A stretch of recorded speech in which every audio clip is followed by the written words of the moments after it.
Hai teman-teman, di video kali ini saya akan mendokumentasikan informasi terbaru, kemudian momen unik, dan juga review singkat terkait perjalanan dari Jakarta ke Malang via kereta api eksekutif Brawijaya. Jangan sampai ketinggalan, saksikan video ini sampai selesai.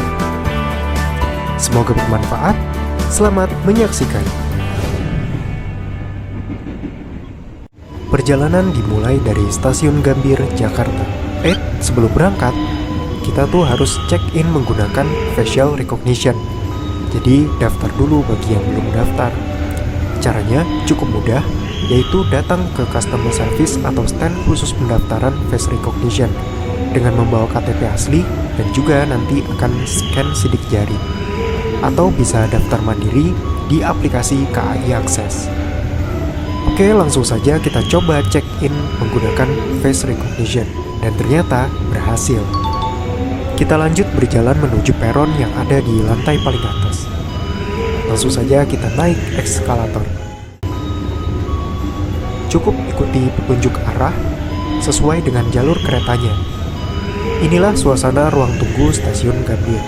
Untuk peronnya masih di atas ya. Lanjut, sampai juga di peron lantai atas. Di sini kita bisa melihat pemandangan gedung-gedung perkantoran, termasuk gedung kementerian. Di sebelah sini, seharusnya kita bisa melihat Tugu Monas, tapi sayang sekali tertutup oleh atap. Waktunya kita berangkat. Dan inilah suasana interior atau bagian dalam dari gerbong kereta eksekutif Brawijaya. Dan ini pemandangan bagian luarnya. Wow. Selepas dari stasiun Gambir, pemandangan itu didominasi oleh gedung-gedung yang bertingkat. Selanjutnya, pemandangan didominasi masih sama, bangunan bertingkat, seperti kantor, ruko, penginapan, dan juga pemukiman warga. Terlihat pula Metropol, salah satu gedung bioskop tua di Jakarta, dan masih aktif.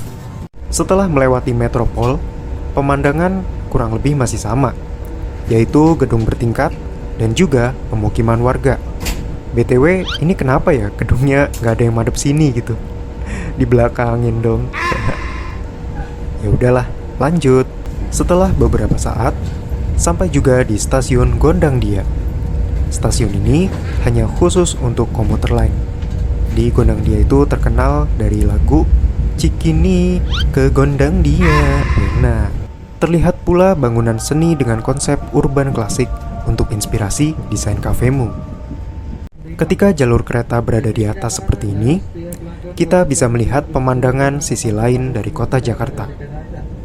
Karena Jakarta tidak hanya gedung bertingkat saja. Sampai juga di stasiun Matraman. Stasiun ini juga khusus untuk komuter lain.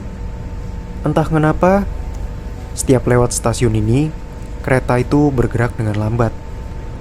Sehingga kita bisa melihat berbagai ekspresi orang-orang yang sedang menunggu komuter lain. Aktivitas sederhana dengan berjuta cerita. Dari sini terlihat pula suasana Jalan Raya Matraman.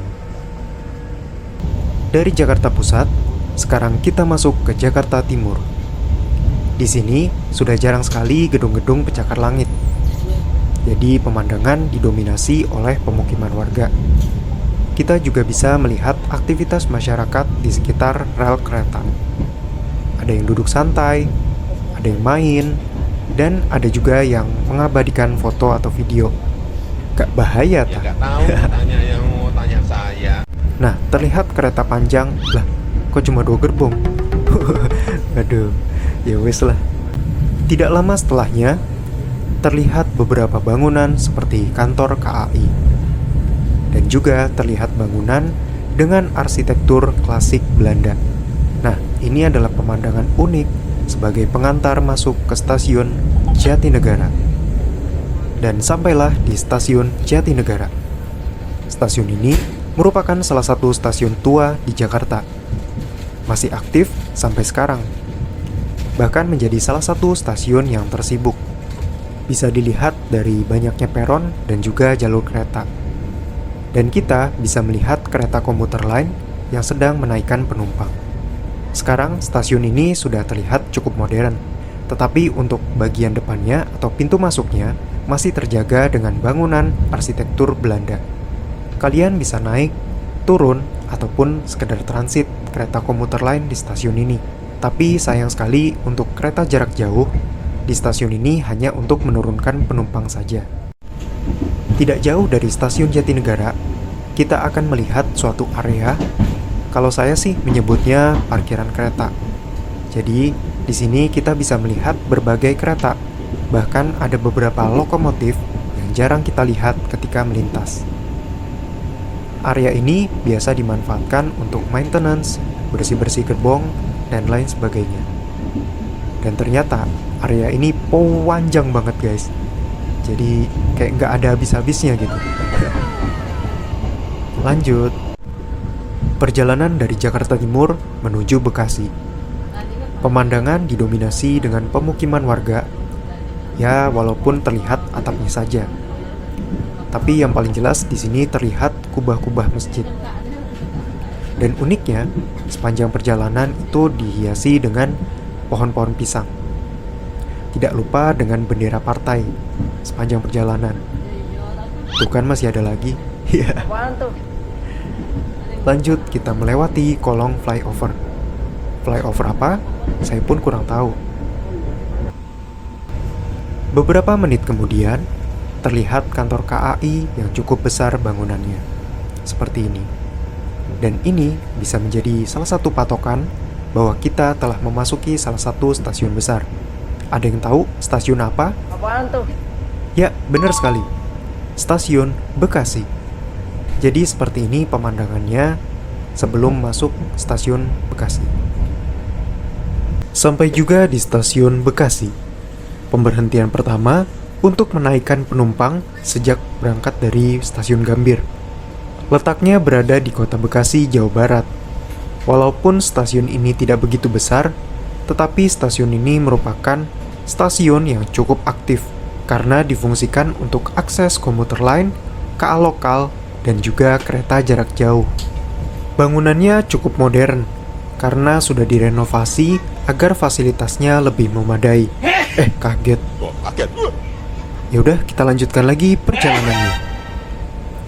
Di sini terlihat bagian parkiran kendaraan di stasiun Bekasi. Ternyata cukup besar juga ya. Tidak jauh dari stasiun Bekasi, terlihat bangunan besar seperti pabrik atau gudang gitu. Walaupun desain bangunan industri itu kurang lebih hampir sama ya. Uniknya, ketika melihat bangunan ini, terasa seperti desain klasik gitu. Inilah momen ketika kereta menyeberangi sungai. Kemudian pemandangan pemukiman warga yang berada di dekat rel kereta. Bangunan rumahnya didominasi bangunan sederhana dan ya sedikit kumuh. Terlihat di beberapa titik ada akses jalan yang belum diaspal, seperti jalan-jalan pedesaan gitu. Mungkin jalan alternatif kali ya, buat tembusan. Wah, masih ada sawah juga nih ternyata. Keren. Kalau bagian sini, tiap bangunannya terlihat tidak terlalu rapat. Mungkin karena beberapa rumah masih memiliki halaman atau pekarangan yang memadai. Terlihat pula aktivitas warga sedang berkumpul. Gosip kali ya. Siang-siang gosip. Melewati underpass. Dan kalau daerah sini terlihat semakin padat banget pemukimannya. Ya, bisa dilihat sangat rapat gitu antar bangunannya. Lanjut lagi melewati kebun pisang. Ngintip-ngintip dulu. Melewati Taman Makam Pahlawan, Kota Bekasi. Sampai juga di Stasiun Tambun. Hampir mirip ya bangunannya dengan Stasiun Bekasi. Kereta jarak jauh hanya lewat, tidak berhenti untuk menaikkan atau menurunkan penumpang di stasiun ini. Ini panjang juga ternyata ya peronnya. Lah, ada orang foto tuh. Tak pikir apaan hitam-hitam.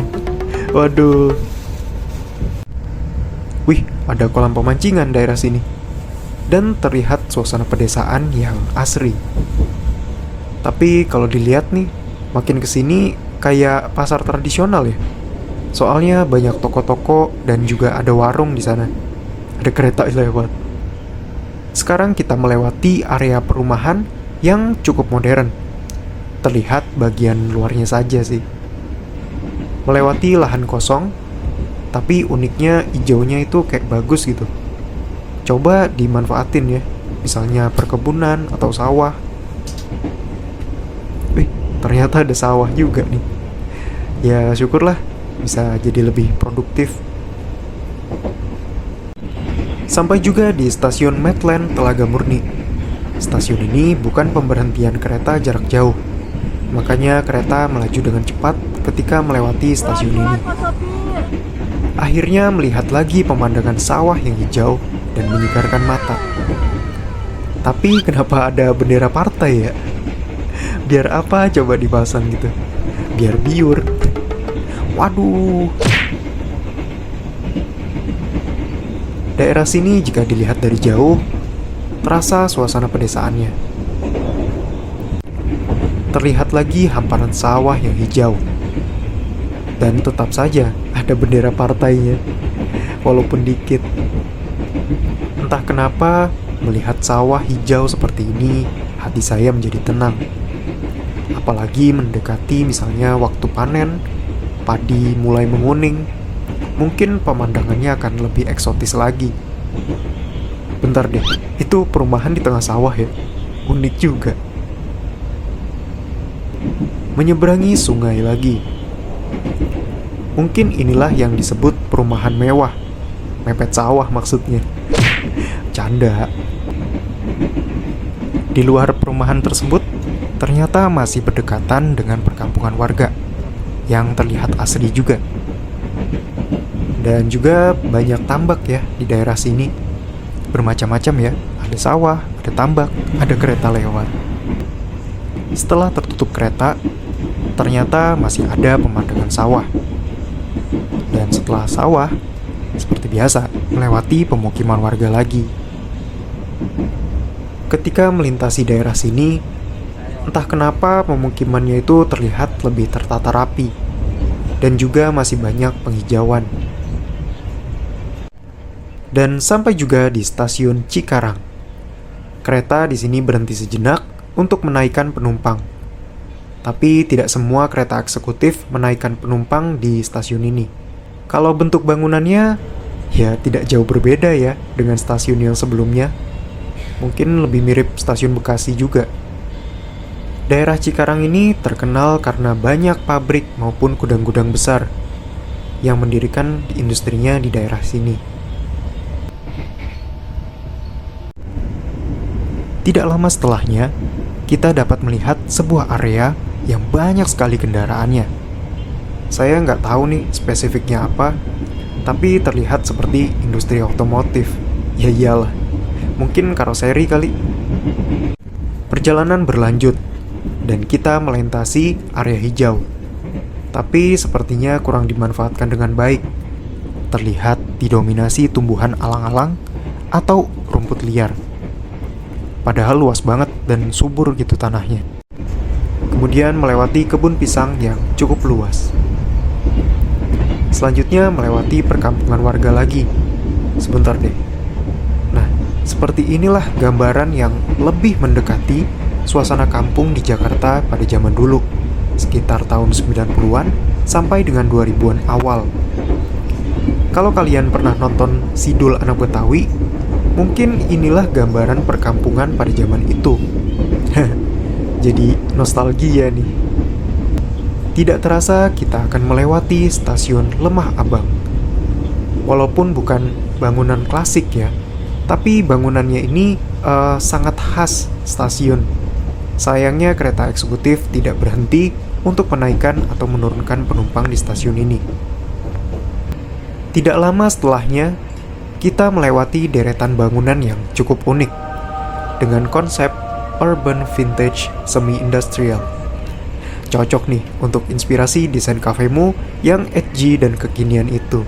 Wena, siapa tahu kan? Tapi jika diperhatikan dan disaksikan secara langsung, sebenarnya pemandangan seperti ini cukup unik. Walaupun ya memang terlihat agak kumuh. Karat seng yang terpampang seakan menceritakan perjuangan panjang menghadapi kerasnya kehidupan seiring dengan berjalannya waktu. Buset, banyak banget AC-nya. Kayak kos-kosan karyawan mungkin ya. Ya nggak tahu. Lanjut lagi dengan pemandangan hijau yang alami. Terlihat juga ada sungai yang cukup lebar. Kemudian pemandangan sawah, tapi di sini sawahnya telah dibajak ya, agar tanahnya gembur untuk persiapan tanam sesi selanjutnya. Terlihat pula beberapa area lahan yang masih hijau atau masih proses. Walaupun sebagian besar lahan di sekitarnya sudah panen, bahkan sedang persiapan tanam selanjutnya. Jadi macam-macam ya. Selanjutnya pemandangan didominasi area sawah yang sangat luas. Tapi masih terlihat beberapa bangunan dari kejauhan. Tidak lupa pohon pisang sebagai pelengkap. Selalu aja ada pohon pisang. Di antara hamparan sawah, pandangan saya tertuju pada bangunan yang cukup besar di tengah sana, berwarna putih, mungkin mirip pabrik atau gudang gitu ya. Ya nggak tahu, tanya yang mau tanya saya. Rehat sejenak, melewati lahan kosong, lalu melewati perkampungan warga lagi. Cukup unik ya, ada area yang halamannya luas, ada pula yang padat berdempetan seperti ini. Tidak jauh dari pemukiman warga, terlihat bangunan industri yang cukup besar dan cukup panjangnya. Tidak disangka, terlihat kepulan asap hitam yang menyebar. Apakah itu kebakaran atau hanya asap industri? Saya pun nggak tahu. Saya hanya bisa mendoakan agar masyarakat di sana aman terkendali. Kali ini pemandangan didominasi oleh pemukiman warga yang cukup padat. Dan terlihat pula ada pusat perekonomian, seperti ruko-ruko gitu. Bangunan terlihat hampir sama dan cukup padat. Terlihat rapat antar bangunannya. Ada yang satu lantai, hingga bangunan bertingkat.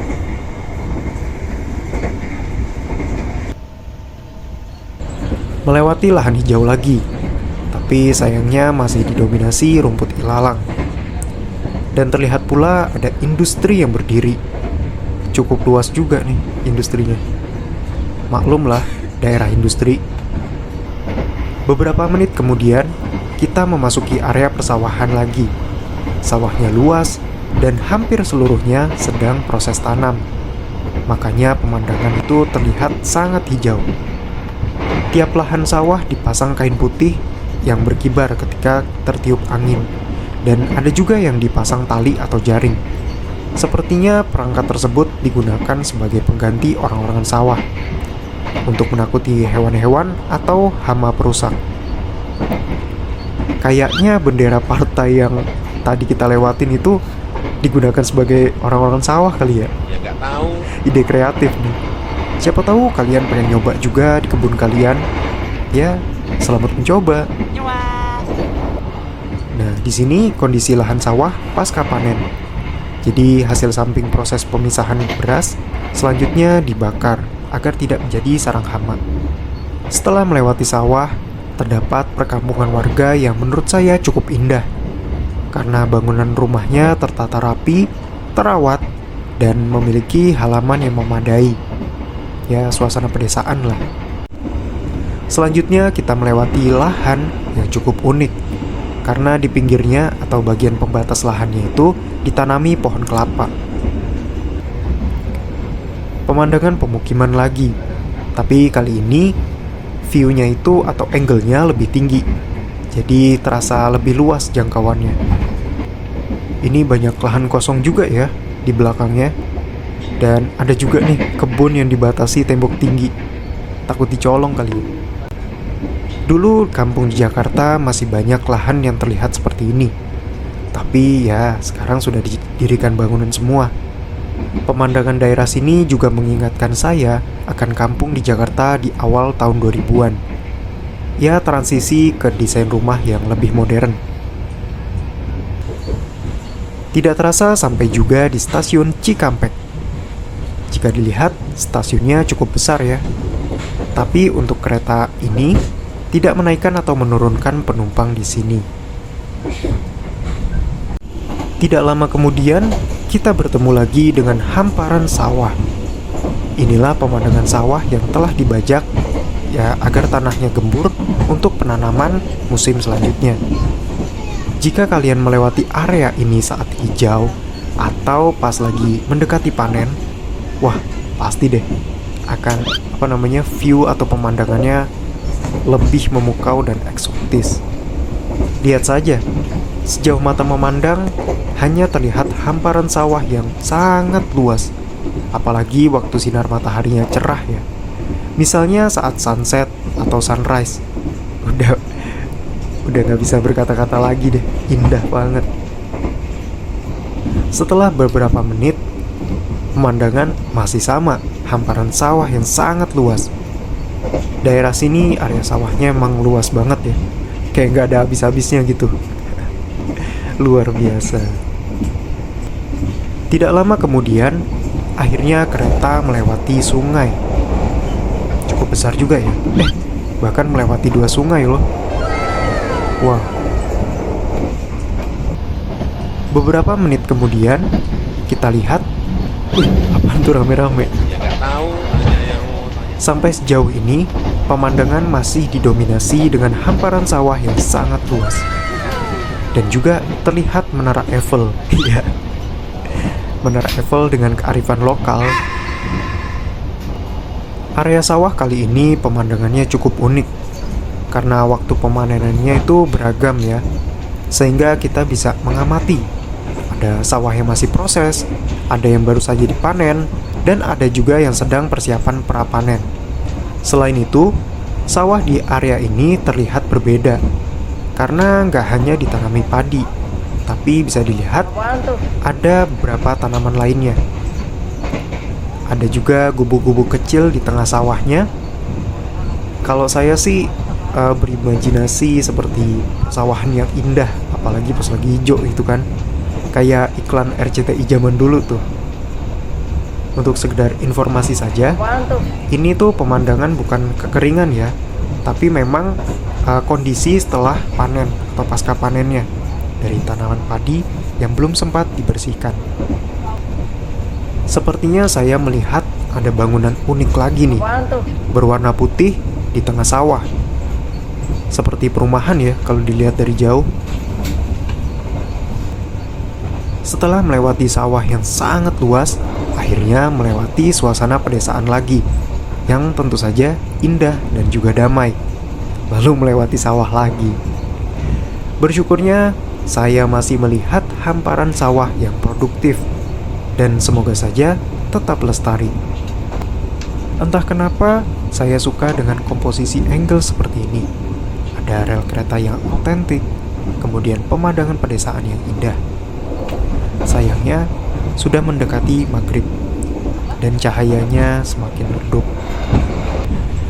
Kali ini pemandangan sedikit berbeda karena kita melewati area tambak. Ada tambak yang penuh air dan ada pula yang sedang dikuras, bahkan hingga kering, dasarannya kelihatan. Bahaya sebenarnya nih. Jiwa mancing saya seakan terpanggil. Mancing mania, mau mantap. Masih ada tambak lagi ternyata. Dan lahannya bisa dilihat rata-rata sangat luas. Kayaknya punyanya juragan nih. Nggak tahu. Meskipun komoditas perikanan bisa berkembang secara alami, tetapi perawatan juga perlu dilakukan agar cepat panen dan nanti hasilnya lebih optimal. Salah satunya dengan pengurasan kolam. Pengurasan kolam hingga kering juga perlu dilakukan. Misalnya untuk mengecek kebocoran, mengecek adanya parasit, atau mengantisipasi adanya sarang predator pemangsa. Rugi kan kalau misalnya ternyata dimakanin predator, habis dong. Ya nggak tahu, tanya yang mau tanya saya. Makanya itulah pentingnya menguras kolam. Setelah melewati area tambak, kita kembali lagi nih melihat area persawahan. Di sini sangat hijau tapi beberapa spot itu ketutupan pohon. Rehat lagi sejenak. Sinar mentari mulai meredup dan kita melewati area pedesaan dan juga melewati persawahan lagi. Terlihat gerbong kereta yang bertumpuk, bahkan sampai ditumbuhi pohon tuh. Coba didaur ulang ya besi-besinya, kan lumayan gitu. Beberapa menit kemudian, kita masih melewati area persawahan. Dan uniknya, area sawah kali ini terlihat lebih tertata rapi. Bahkan ada teraserinya juga tuh, ya kan? Membuat saya tidak bosan memandangnya. Walaupun ujung-ujungnya sawah lagi, sawah lagi. Melewati pedesaan lagi, dan uniknya, beberapa rumah memiliki pohon-pohon besar di halamannya. Di sini desain bangunannya juga terlihat agak tradisional, yang autentik. Benar-benar bikin rindu kampung halaman. Menyeberangi sungai dan melewati sawah lagi. Melewati pedesaan lagi, tapi di sini desain rumahnya terlihat lebih modern. Melewati hamparan sawah yang sangat luas lagi. Tapi bentar deh. Lama-lama terlintas pertanyaan di pikiran saya. Gimana ya caranya petani itu menemukan lahan sawahnya? Bayangin aja, seluas ini loh. Kok bisa gitu? Patokannya apa ya kira-kira? Jadi penasaran saya. Nggak tahu, tanya yang mau tanya saya. Ya udahlah ya. Kita doakan saja agar kesejahteraan petani, perkebun semakin membaik dan semoga bisa swasembada pangan di Indonesia ini. Amin. Pemandangan kali ini lebih variatif nih. Ada sawah, kemudian ada kebun, dan juga sawah lagi. Sepanjang perjalanan sawah terus. Tidak berselang lama, pemandangan juga tidak kalah variatifnya. Terlihat di beberapa area ditumbuhi pohon-pohon besar dan uniknya tertata rapi, seperti perkebunan buah-buahan gitu. Pohonnya, lihat kan, tersusun rapi dan ukurannya juga seragam. Sayang sekali karena langit mulai redup, agak sulit nih melihat pohon apa sebenarnya secara detailnya.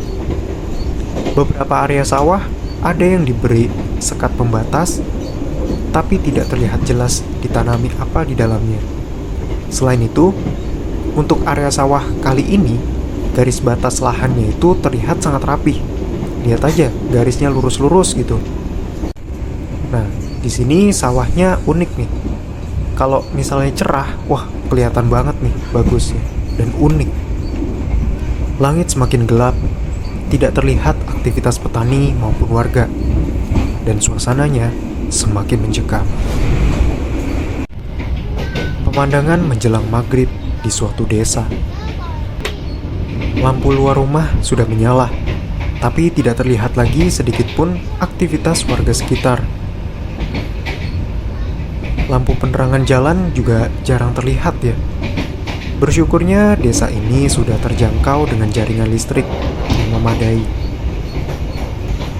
Terlintas di pikiran saya, gimana ya suasana desa ini ketika malam hari pas lagi gelap. Saat ini pemandangan di luar sudah gelap, tapi saya tetap mendokumentasikan momen unik selama perjalanan. Tentunya jika mampu tertangkap kamera. Sampai juga di stasiun Cirebon. Stasiun ini merupakan stasiun besar dan juga memiliki nilai sejarah. Walaupun banyak fasilitas yang modern, tetapi desain visualnya secara keseluruhan masih terlihat autentik dan khas stasiun zaman dulu. Setelah lelah mengabadikan video, tidak lupa saya juga mencoba menu makanan yang ada di kereta ini. Kali ini saya mencoba menu nasi goreng. Apaan tuh? Untuk mengisi energi selama perjalanan yang masih panjang ini. Kita buka dulu. Dan seperti inilah menu nasi goreng yang saya pesan langsung dari pramugari kereta. Wadahnya praktis dan isinya juga cukup lengkap. Apaan tuh? Di sini isinya yang pastinya nasi goreng. Kemudian untuk lauknya ada ayam dan juga telur ceplok. Dan diberikan acar juga. Lalu ya pastinya pelengkapnya kerupuk dong. Dan ada saus sambalnya juga. Jadi cukup lengkap juga lah. Ya nggak tahu.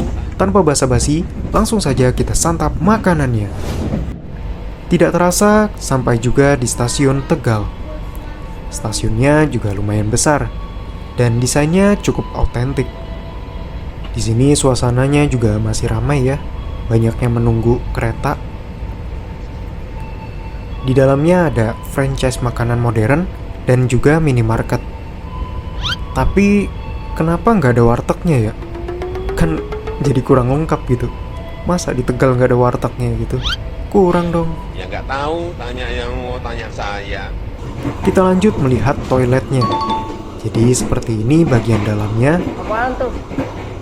Kita kunci dulu dengan kunci jawaban. Di sini ada wastafel, sprayer, toilet duduk, ya pokoknya cukup lengkap lah. Overall oke, bersih dan tidak bau, walaupun agak kusam. Ketika saya ingin istirahat, saya lihat pemandangan di kaca dan ternyata ada cahaya lampu yang sangat menarik. Sebenarnya saya tidak tahu itu apa. Tapi kalau dilihat, mirip seperti area pembangkit listrik. Apaan tuh? Saya sebelumnya pernah melihat pemandangan seperti ini, hampir mirip ya, di Python Probolinggo. Ada kemungkinan bahwa ini adalah PLTU daerah Batang, Jawa Tengah. Tapi kemungkinan ya. Ya nggak tahu. Setelah saya tertidur cukup lama, tidak terasa sampai juga di stasiun Wulingi, Jawa Timur. Terletak di daerah Blitar, Jawa Timur, stasiun ini lumayan besar. Banyak kereta jalur selatan yang melewati stasiun ini. Jadi di stasiun ini tidak hanya KA jarak jauh, tapi juga dilewati KA lokal seperti Penataran Doho. Untuk jam segini, ya sepi banget. Tapi kalau misalnya KA lokal sudah beroperasi, ini stasiun ini rame banget. Karena menjadi alternatif dari stasiun besar Blitar. Jika sudah melewati stasiun Wulingi, maka tujuan akhir stasiun Malang ya tidak akan jauh lagi. Jadi mungkin bisa beres-beres dulu nih, nyicil. Saatnya beres-beres barang. Tidak terasa sampai juga di stasiun Malang, Jawa Timur.